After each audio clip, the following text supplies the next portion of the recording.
Well, hi, everybody. And here we're back in the studio. We need one of those click track things. Well, take one, but we'll only do really one take. We just keep taking. It just makes it feel more official. Oh. And then we could put the episode number on there. Really? Yeah. What is the episode number? A lot. This is episode a lot.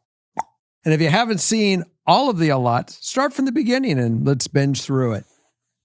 Yeah. What do you got today for me, Mr. Justin? Well, nothing, actually. We're just going to sit. We are. Yeah. Everyone, I really want you to look at the hooks behind me because it's missing one article that will be coming. It's been in my car sitting. It's not. No, it's not. Oh, yeah. Oh, yeah. And what's your latest find? What am I bringing here? Yes. Oh, the shoehorn. The extendable shoehorn, guys. It is a magical thing. And retractable. It is. It's the best. And for some reason, I keep leaving it in the car.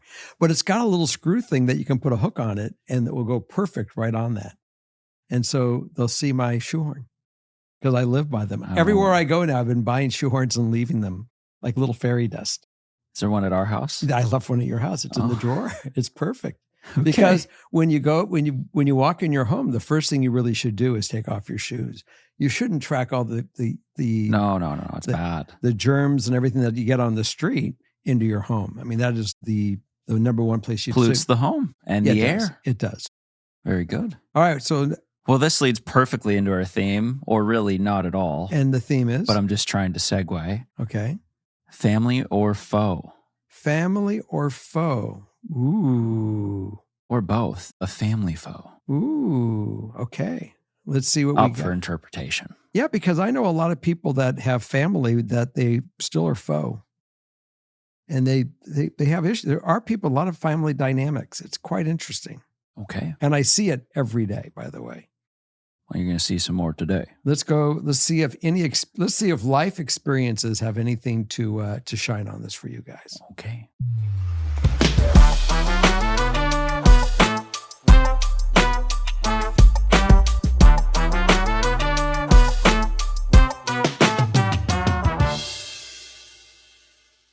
Number one. Hi, Jerry, Morgan, Justin. First off, I just wanted to say that I've been a fan of the pod since day one. And I'm so happy to be here and to see you fall in love with the pod and the care you put into this community. We do love our community. We do. Now on to my issue. I, 24 female, have been married to my husband, 24 male, for 2 years. We've been together since high school. He is one of 4 boys and his mom has typical boy-mom tendencies. However, my issue lies in how to address my in-laws. At my bridal shower, almost 3 years ago, I was sitting with my then future mother-in-law and an aunt from my husband's side of the family. We were making small talk when my husband's aunt asked if I would call my mother-in-law Mom after the wedding.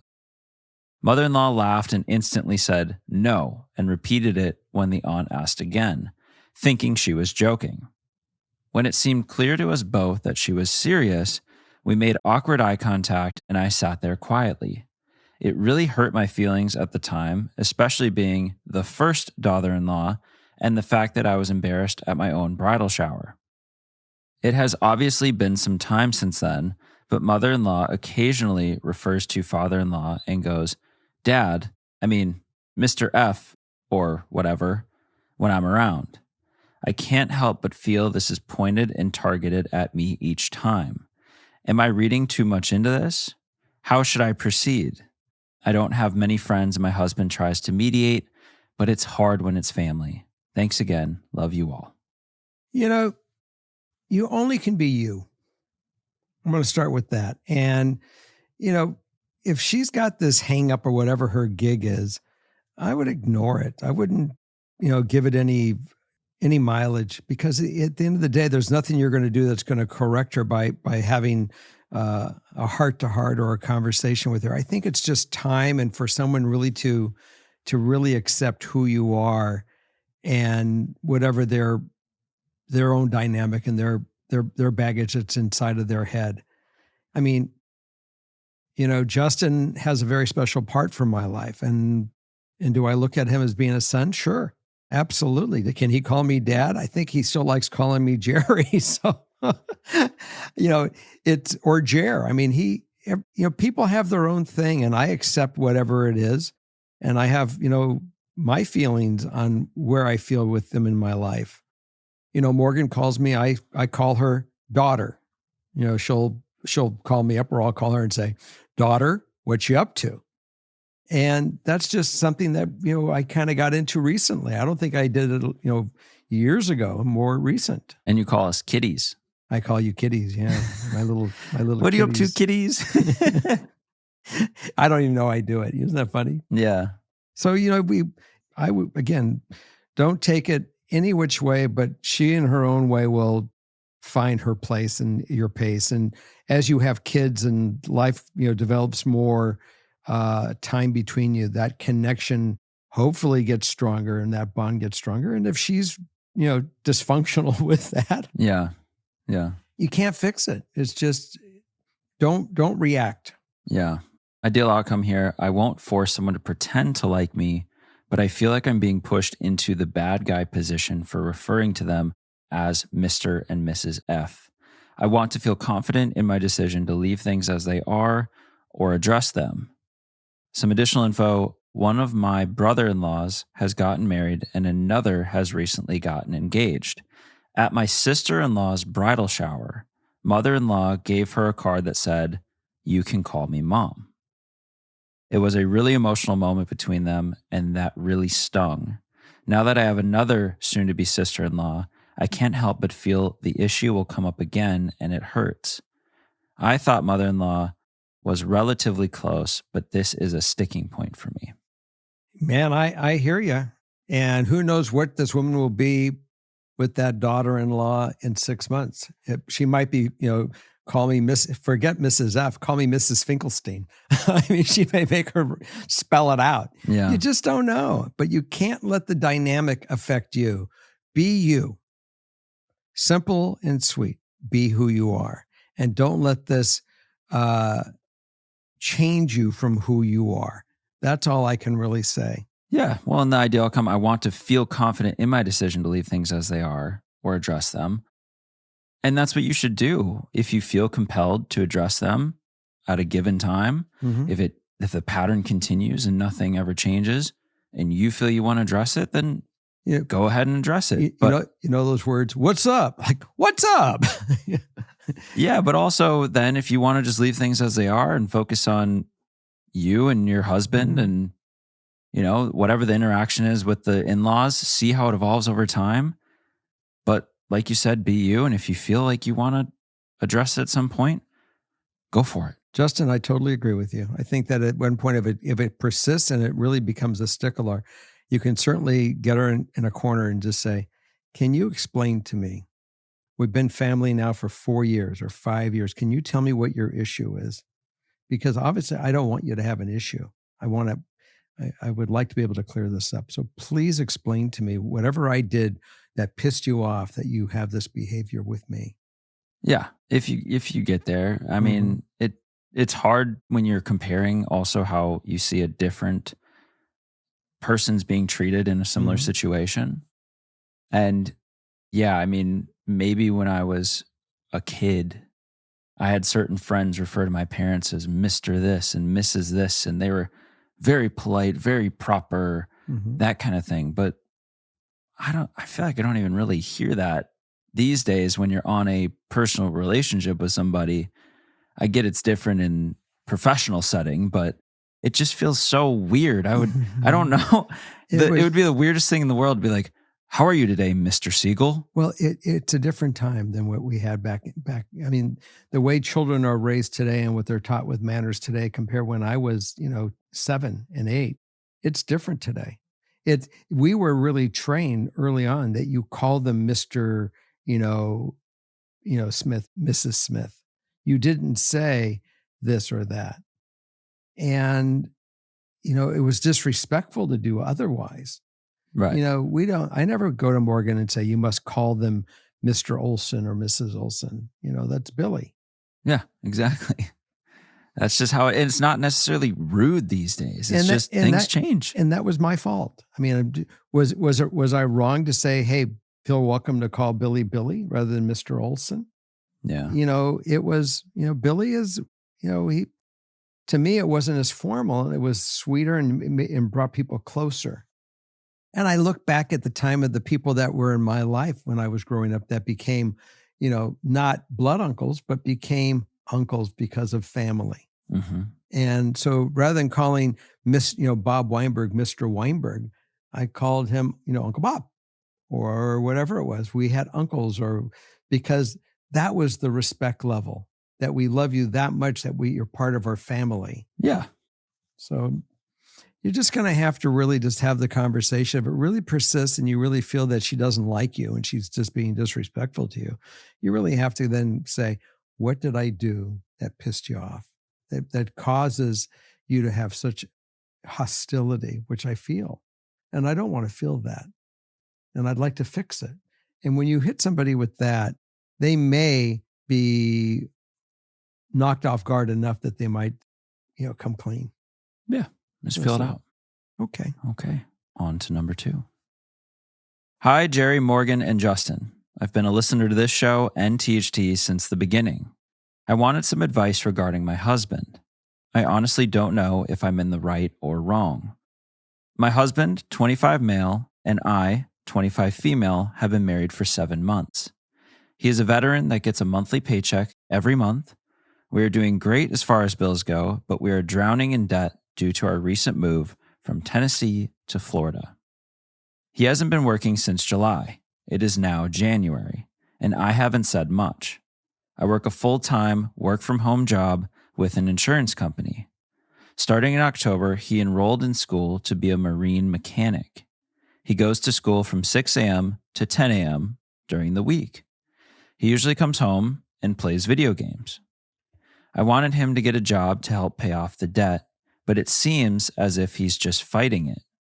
I'm exhausted. I feel like his mother when I'm constantly nagging him about following up with places, applying, etc. I worry if I'm asking too much. Please tell me if I'm in the wrong. I love my husband, but I'm exhausted. When a couple lives together, they're supposed to be partners. And it's the fact that you're taking on this role that you feel like you're nagging him like his mother, that is a sign that he better wake up to, because let me tell you, it's going to start deteriorating your relationship. And you need to let him clearly know that, the two of you are the solution to this home. And granted, he's going to school to learn, but that doesn't mean that when he gets home that our day is done and you're in the chair playing video games. We need to survive. We need to eat. We need to get rid of these bills. We have an obligation to one another. We have a long life ahead of us. And this isn't the answer. Yeah. I mean, you can certainly find the time to have your relaxation, and I'm not going to take away some relaxation time, but it's not during prime daytime when you need to go be a solution to our problem. Mm-hmm. I'm trying to be a solution to our problem, but I can't carry both of us the way it is. Yeah. And I need you to help. And I hope that you'll see the sense of this and rise to the occasion, because it's going to affect my feelings. Yeah. Right. And I get, going to school and all that can be tiring, but the situation here is we are in this supposedly as a team. Mm-hmm. At least that's what we signed up for. And now that we're married, now that we're building this life, I need help. And going to school for 4 hours and then taking the rest of the day off isn't really fitting into that dynamic well, especially ideal outcome. My husband to get a job since he has all day free. I already have a full-time job. So you get off school, done at 10, do whatever for a little bit, go to work at noon, work until 6, 7, 8, whatever it is, get home, relax for a little bit, go to bed. That doesn't sound like the end of the world if that's an absolute necessity for what you guys need right now. Additional info, other than this and some arguments about chores, he's a perfect husband. So yeah, he's perfect, but we have a huge flaw here. And the thing is, like you were saying earlier, if this crack in this relationship doesn't get sorted out and you guys can't come together and have him jump on board as part of the solution, then he will be far from the perfect husband. And that fracture will be the size of the Grand Canyon. And we hear that so much in so many write-ins is, this person is perfect, the love of my life, but. And then they always try to minimize this but down to this little thing. This like, but it's great, but this. with every but, there's a crack. That's great. And then the crack gets bigger and bigger and bigger. But you really got to look at it as, here's how things are now. Here's where we need to get to. Are you going to be on part of this with me or not? Because that's ultimately what we're looking at here is, are you guys going to be the right team? Or a big butt crack. Okay. Well, and the thing too, on his end, like, sure, yeah, you get a monthly paycheck every month, but clearly it's not enough. No. That's great. That helps. But get the paycheck, go to school to hopefully earn even more money in the future, do your thing. But also, we need something more right now. Yeah, especially if you're going to want to start growing, have a house, have a family. You're going to need to take this time and arm yourself with your weapon. And what is your weapon? Your mind, your job, your experience, and the ability to go out and produce. Yeah. Yeah. And if he's not facilitating that in every possible way, you will lose respect. Yeah. And it's going to deteriorate that relationship, hence causing a bigger butt. There you go. Very good. Nice use of the words and metaphors. It's very poetic. I didn't have to spell it out. I didn't have to go enter the crack. Let's roll on. Number three. Number three. How do I get my mother-in-law to stop giving unwarranted and unwanted input? I, 26 female, and my husband, 27 male, have been married for a bit over a year, and we've been together for about over 4 years. My mother-in-law gives her input on me and our lives more than I would like, and I don't know how to talk about it with her. Ignoring her comments doesn't seem to be a solution. The most recent was she had an online pampered chef party. She sent a Facebook page invite that I kind of ignored, then later messaged me directly the website link, and I ignored that as well because I hate these kinds of sales and didn't want to get involved. I understand I should have just told her to send it to her son instead of avoiding it. She later sent the link to the group chat of the three of us. I told my husband to order something or tell her no thanks because I do not like people in my personal life trying to sell me stuff like that. He told her an item he kind of wanted that they had growing up, and she had noted we could have one of her 50% off seller discount items. In the message string, she noted, I just want to help you guys out with your kitchen.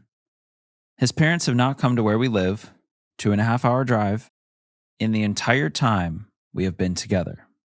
We bought a house 5 months ago, and they have come to the town to visit quite a few times, but for medical trips. I understand medical and leisure are different, but they can make Costco trips whenever they want. This comment bothered me because she doesn't know what our kitchen looks like and the supplies we have, and it feels like she thinks she's so much better than us. I told my husband that the comment bothered me and that I understand she probably just likes the products and that there wasn't any ill intent. The last time we visited, she gave me an acne cream from a different multi-market level scheme thing she's a part of. The day before our wedding, she told my husband that my face really looked rough and gave some acne advice. He did tell her how rude that was, and she gave the, I'm just trying to help. I had gone to a doctor and had a prescription and recommended routine I had been working on. Weddings are stressful, and I tend to be acne prone. I'm also aware of when I have acne on my face. Do people like this really not realize what they're saying is offensive, or do they just not care? Do I take everything she says with a grain of salt, or do I tell her no thanks for her advice? His parents don't make any effort to come visit, and when we visit a handful of times a year, do I just let them be and I keep living my life? We are planning on having kids soon, and I'm afraid that she will have opinions, and I anticipate saying these are our kids and this is the way we intend to raise them, but it shouldn't have to be such a heavy thought. Do I make comments back when she makes these kinds of comments and continue ignoring them? Well, as you were reading this, I really recognize that I have been out with people that were uh, diseased with the multi-level marketing mentality. And it's really a chemical combination when you get this personality that is that salesperson that is sent out to go prey because it's designed for them to prey and conquer. And it's not just to get your stuff in, their stuff into your hand. It's to get you for you to become part of the multi-level marketing chain. And they don't know when to stop. And I've gone out with somebody that when no matter where I went, that multi-level marketing persona hit everywhere. And then I went out with somebody that was, in her own little design business, with some art that she would do. And everyone was, the first thing she would say is, I'm an artist or I'm this. And she would try to get everyone to buy into it. Sometimes people just don't know when to stop and relax, and don't bring your professional thing that you're looking to involve everybody else in it and or to become their money is to become part of your chain. So it's really important, I think, when she started to try to get you to buy into, I'll give you 50% off. I think your answer really is, Mom, if there's anything you think that we need, you buy it and you gift it. I'm not buying anything. If I need something, I'll decide what I need. And you really can't tell your husband to do this. I think it's now you take your own direction with her because you need to earn her respect. And by applying that boundary in a nice way, you're giving her the chance to get it and hear you. And I love that expression because a friend of mine says it to me. She says, you're not hearing me. You may be listening, but you must hear and hear the words and what the inference of what they're trying to say. And it's really important. So let her know that to, understand that this is a boundary. If I need it, I will buy it. I don't want you to bring me the suggestion to buy something. I don't really not looking for your opinion if I have acne or not. I own a mirror and I'll look at myself to take care of myself. I'm looking for love and support, and that is it, not anything else. And if you can respect that boundary, we're going to really do well going forward in our life because we're going to be together for quite a while. But you need to respect me as an adult and know my boundary. Yeah. And I think once you do that, hopefully they'll get it, because if they don't get it, you can just say, apparently we're having a communication problem. And they're going to learn to step back and not do this, because you're going to define that line in a really respectful way that they will realize they're making the mistake doing this. Yeah, I think that's a great way to approach it. Do you feel like it blinds them to the potential offense they could cause others with their comments when they're seeing it so as, oh, I just think you guys could use some help with your kitchen. They're trained. But but they're not, so you don't feel that she's consciously being like, wow, their kitchen sucks. I really need to help them. You think it's all out of this little selling technique? I do believe But then it. do you also believe that when she says that her face really looked rough? It's horrible that somebody would think that. I'm trying to look at for the right word that I'm trying to captivate. The bottom line is that it's horrible that she even said it. The bottom line is that if she sees something that she wants to get for the kitchen, she can go buy it and give a gift.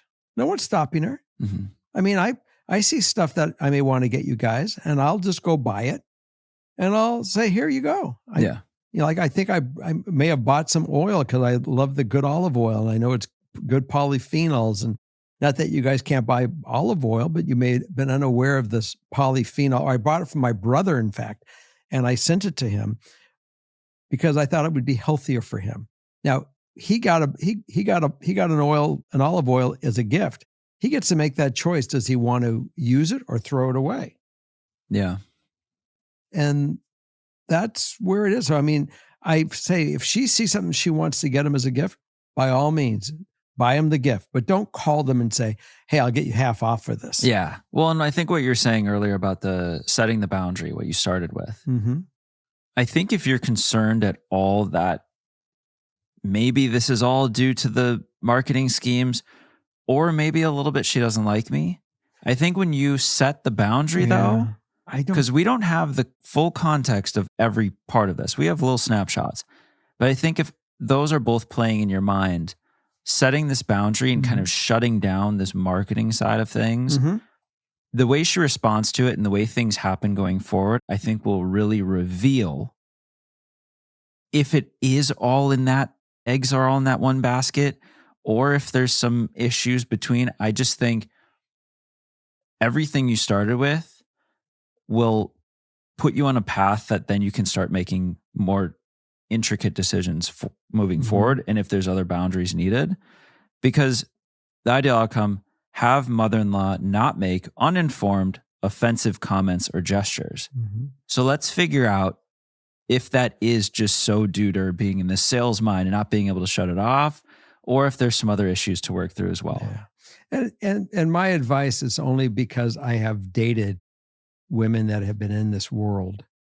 Yeah. And I've witnessed this world. Did they try to sell you? Oh, try to hook me into it, get me, come to meetings, join in. You can work under me. Yeah. And then you like to think, well, maybe it's just an adventure. And then you find out it's neither. It's time to leave. But Jerry, for you, I may be able to do 75% off. Yeah. I may be able to get it up there just because of our relationship. Anyways, moving on, I just say that I don't think it's out of meanness. It's just out of their way and their programming and what they do to you. And, don't take it as an offense, but certainly set up the boundary that I'm not interested in this. You want to get me something, great. We're happy to bring something in the house, but I'm not buying anything. I'm not buying into multi-level marketing. Yeah. Good luck to you. I wish you a lot of success, but really leave me out of that. Yeah. Let's move on to number 4. Okay. Number 4. Hopefully this isn't too long-winded, but the issue is with my dad. We have never had a good relationship. It's always been strained, and I've just come to terms with that. He has always had a great relationship with my brothers, but I've often been pushed to the sidelines with him. Fast forward to the present day. I'm married and now have a baby. She is 8 months old. When I got pregnant, I told my husband I was worried that now that I have something that could benefit him or make him look good, he would want to come around me more. That did in fact end up happening. I brushed it off and let him be around more, and he met her when she was about a month old. Fast forward a little more to when she is about 4 months old.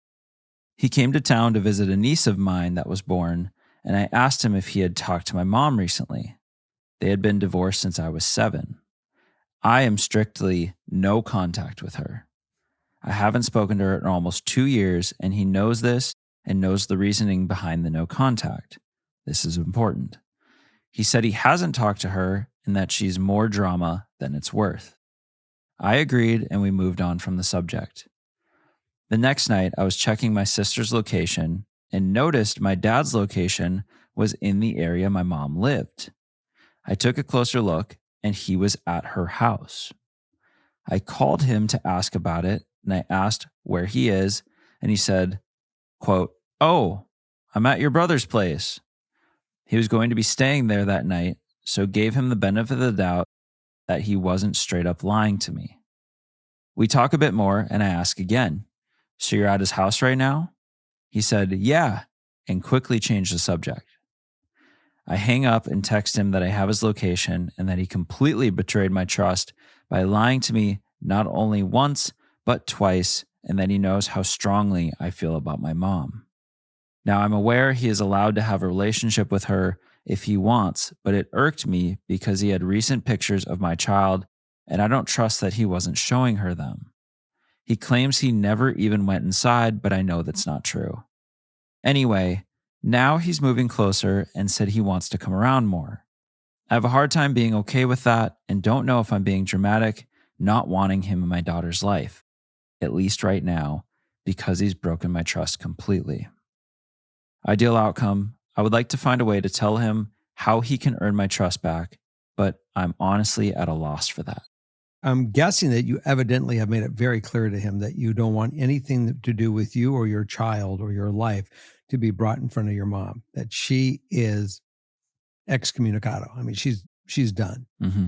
And if he is choosing to have a life and a relationship with her away from involving you, great. But if it's in fact that he was well aware of this and you have defined this to him and he has broken that trust, then you're right. I want nothing to do with you. If you're going to be around the skunk and pick up the odor, I don't need that here. And it's about respect. And the fact that he lied to you, I guess you guys call that gaslighting, and he's point blank betraying you, then you don't need that. Period. Right. It's manipulation, and it fucks with your radar. And it goes back to just if you're dating someone or friends with somebody, or it's a family member. If somebody is fucking with your radar where you know it's X and they're telling you it's Y, I don't need you in my life because you're screwing with me. Right.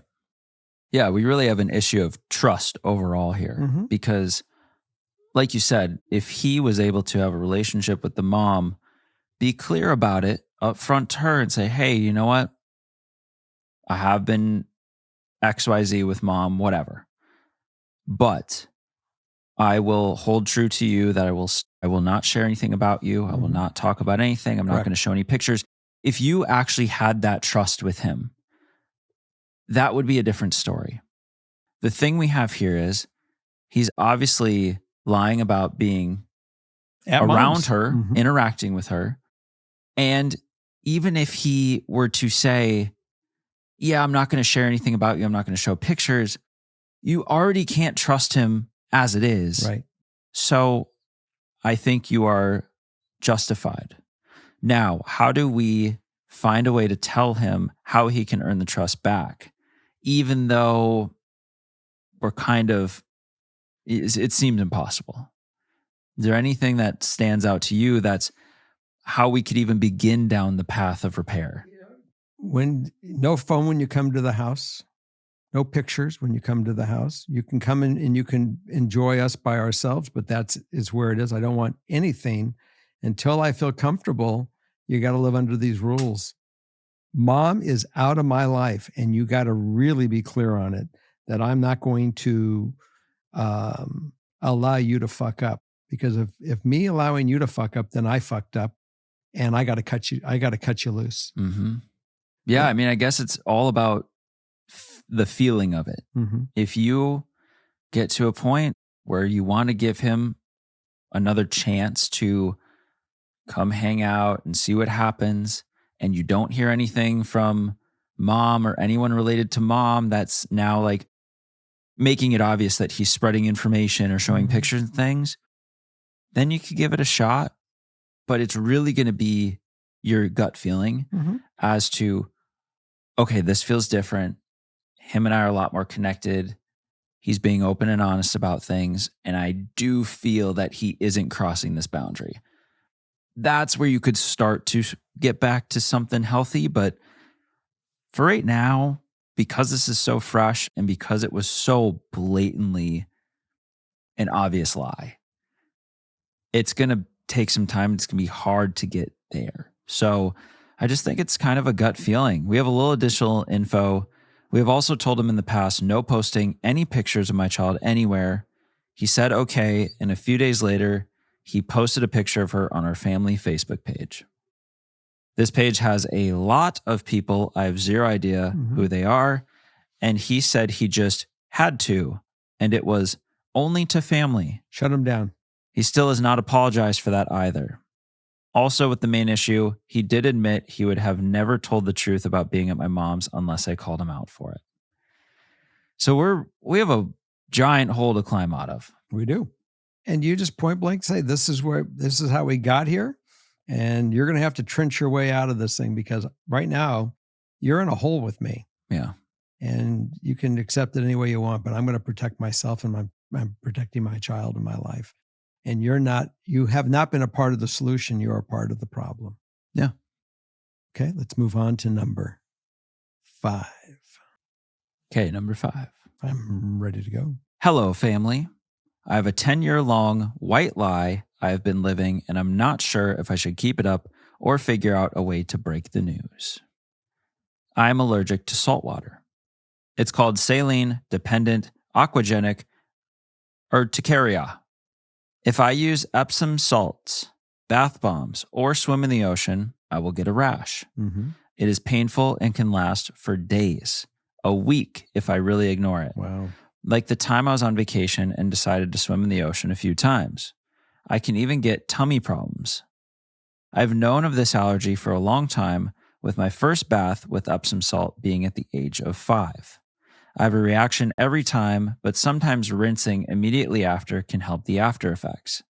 But it's still not comfortable for me during the exposure. I got a formal diagnosis when I was 13, along with a general urticaria diagnosis. Really hope I'm saying that right. I just have really sensitive skin, so here comes the lie. Okay. My husband and I have been together for a decade. He has always known of my allergy, but clearly did not inform any of his family members.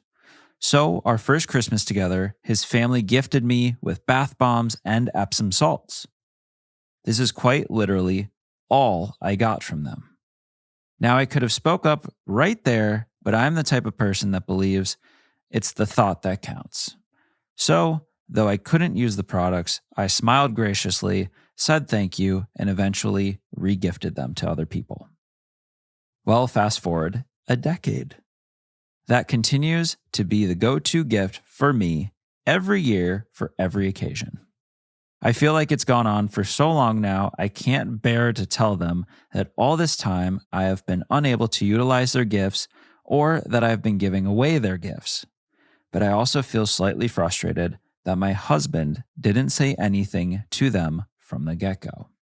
Ideal outcome: I don't want to hurt anyone's feelings, and regardless of the outcome, I want everyone to know how grateful I am. This is an easy one. You know, as our bodies change, no one can really monitor what happened today and what happened, yesterday. So you can simply just say, guys, I have developed an allergy to salt.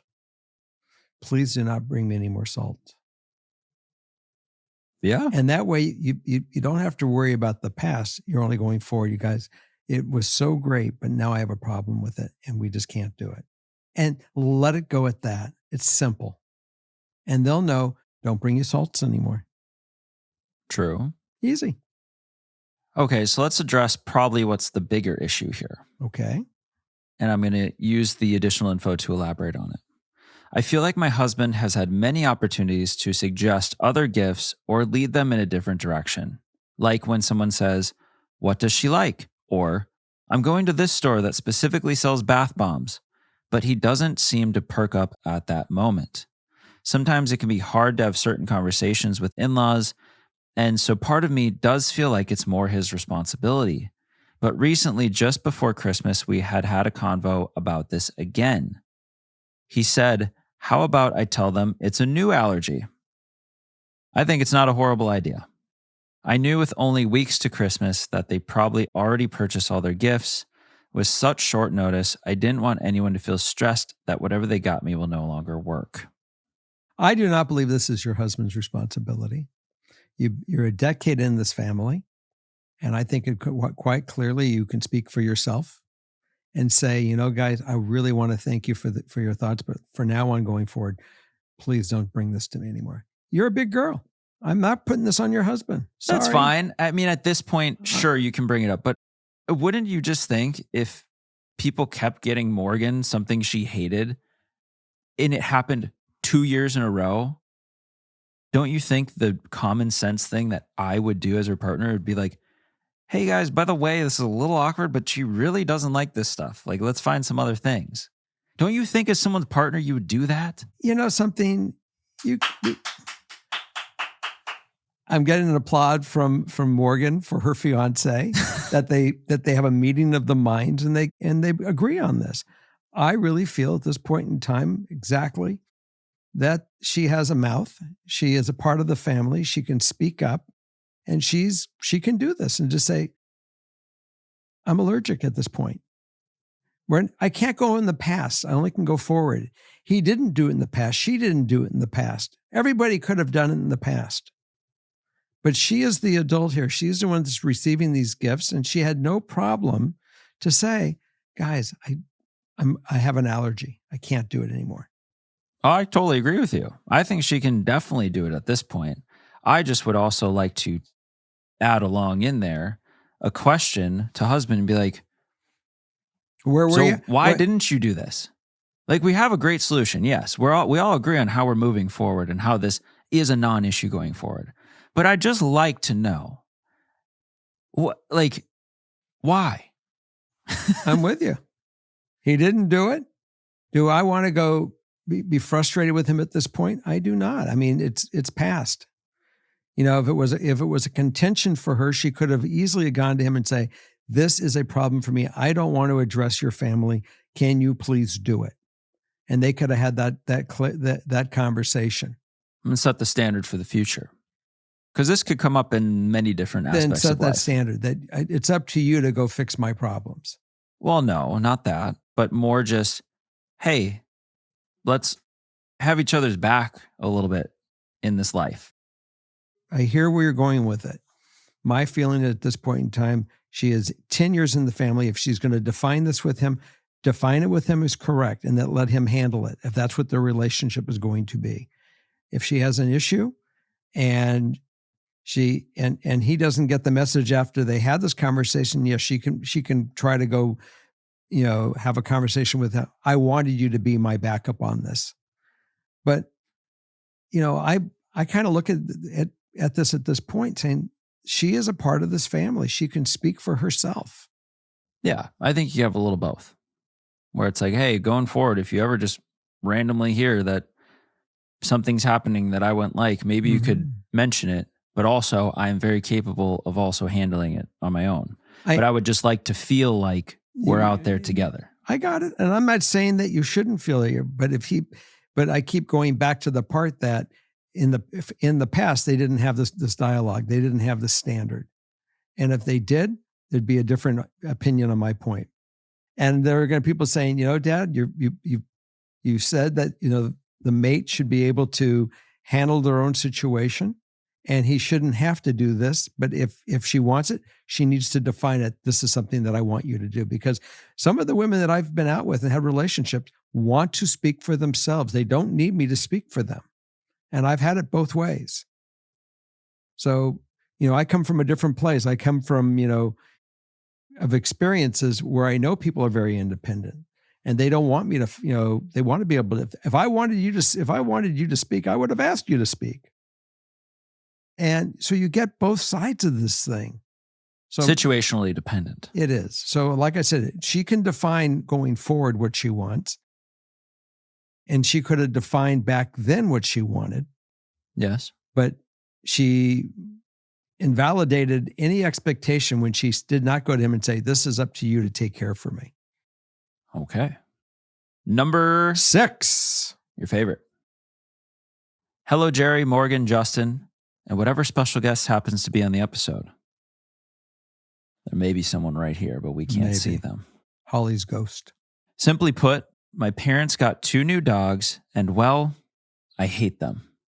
I live with my parents, and while my mom is retired, it feels like most of the work is put on me. I am normally great with dogs. I dog sit for family friends almost once a month, but I can't stand these 2. My parents have been wanting a dog for a while, so this wasn't a surprise, but the way they described it was wanting a small, chill lap dog. What they got was 2 energetic puppies. Allegedly, the puppies were crate trained. Not so much. The first night, my dad tried to put them in the crate only to have them shake until one peed on the floor. I've told them 2 might be overwhelming and maybe we should give one back. The rescue we got them from said they would take them back anytime if needed, and they're also not a kill shelter, so I don't see any harm in returning one. However, pointing that out only got me an earful about it not being fair to them. Keep in mind, both my parents have had knee surgery and have told me that I have to train them because, quote, dogs love me, despite my constant protest that training one dog will be easier.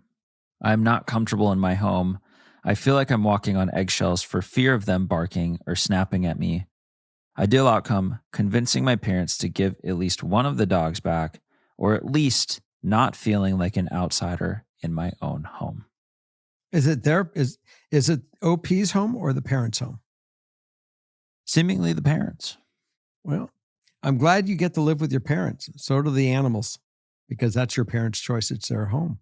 But If OP is having a problem with this and the arrangement and they don't want to get rid of the dog, OP can say, I'm out of here.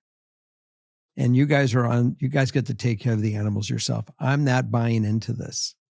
You want me to buy into it? Then I'm only buying into one animal. right, because I guess the flip would be I'm living at the condo. You don't really want a pet right now, but I'm like, Jerry, I'm getting a dog. I bring a dog, dog's living in your home, and I put all the duties on you. You have to feed, walk, water. That's essentially what we're looking at, right? Is if you don't do it, well, the dog's going to suffer because I'm not doing anything really. So in that dynamic, yes, you could pick up and leave, but if that's outside the capabilities and doesn't make sense financially, we need to set a boundary in a home that, yes, is not ours. But I mean, we had these conversations before, and a chill lap dog is what we're expecting. Now we have 2 puppies, and I'm expected to put all my time out doing this. How do we find a solution? The solution is simple. If you're not on the game with me and take care of my dogs with me, it's part of your rent. It's part of you living here. And if you can't jump in on this, then I'm going to have to make the responsibility of taking care of my animals myself. And I don't want to do that. I want you to be here, or I'll get someone else to do it.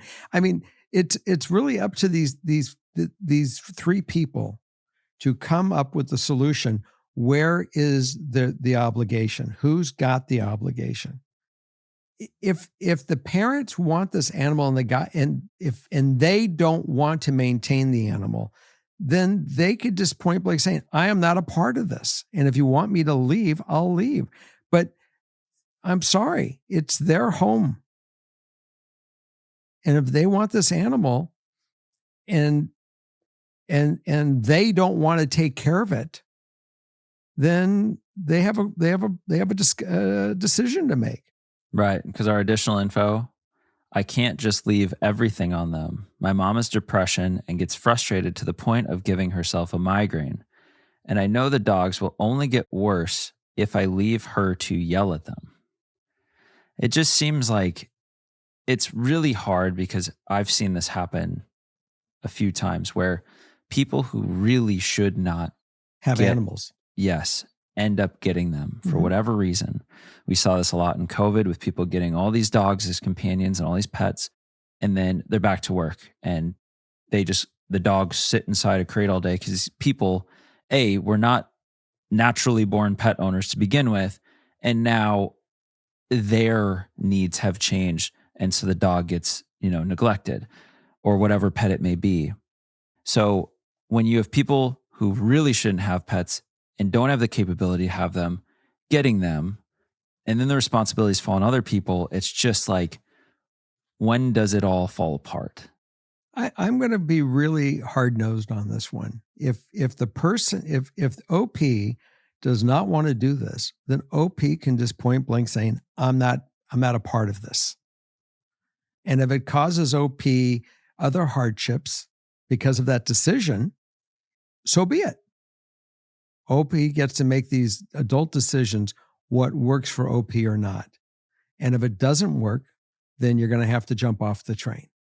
If they say jump off the train, now they may say, we're okay with getting rid of one of the animals. And, I'm sorry you're making me do this. I mean, this guilt trip shit that's going to go on. But You're living together. You guys are all going to have to be able to figure this one out to what works for this team. But if it doesn't work for OP, then OP has the ultimate choice what works for you. Mm-hmm. And if one animal works and one animal doesn't, then you have to point blank saying, it's not going to work for me, and I will accept the repercussions from you guys in respect of that.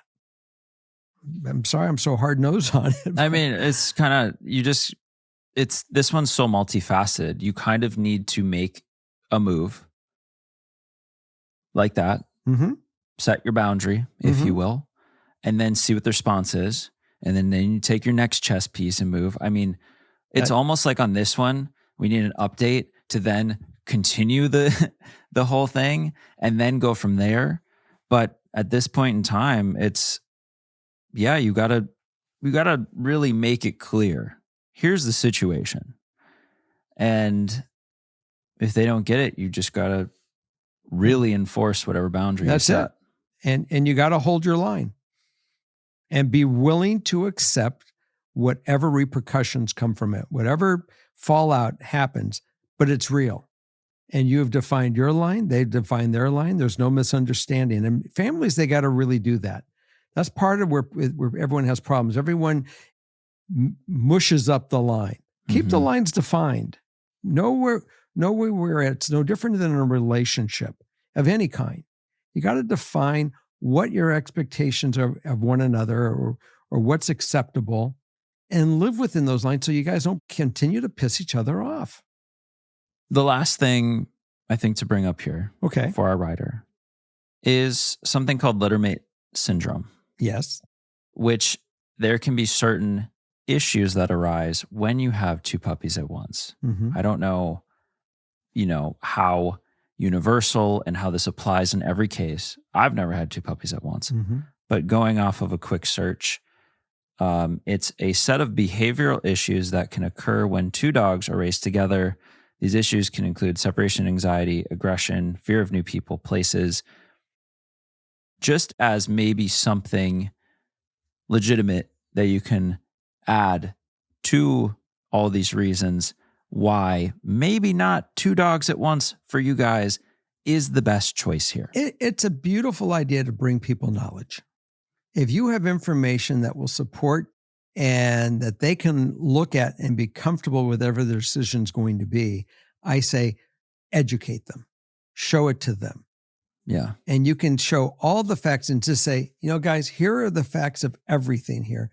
Make your choice. I know I've made my choice. I cannot do this.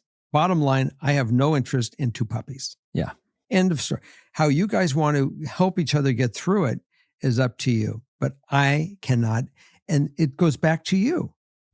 Make sure that you are defined and what is what your listeners willing to accept or not accept. Yeah. And it's clear. You listener does not want two puppies. Make your decision, hold your line, and take the repercussions thereof. Yeah. I mean, this one really is going to be multi-stage. So this one and all the others, please give us updates. Let us know what happened. If you took our rambling as some sort of advice or you did something different, but let us know how these all turn out because we're always sitting on the edge of our seat waiting to hear. So I look at the comments to hear the comments on every read to see what people say. Yes. And add all of your advice, please, because we are no experts here. And that's what we have. There we are. So thanks for joining us for this show in this episode. We're going to be in the backyard, I'm sure, very shortly. Yes, we'll be in the backyard. Okay. And so we'll see you next week.